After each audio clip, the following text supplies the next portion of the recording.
Allora, là in fondo vedete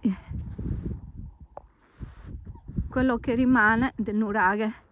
Poi andando avanti, sorpassando diciamo il nuraghe, riusciamo a vedere quest'altra struttura che sembra essere un lacos.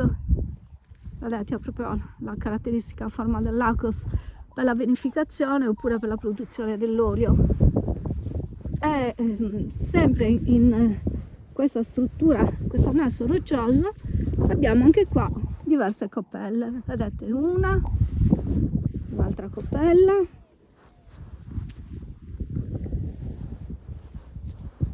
un'altra coppella là.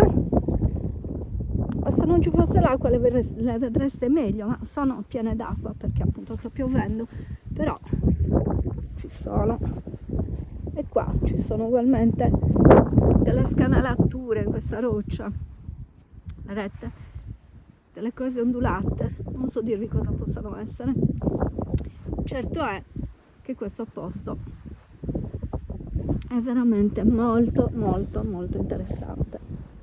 Ecco, vedete la coppella, l'altra qua vicino alla scanalatura. Ci sono queste scanalature che hanno una forma strana. Cos'è? Questo lacos è proprio meraviglioso. Guardate che bello, proprio bello. Ciao a tutti e ora proseguiamo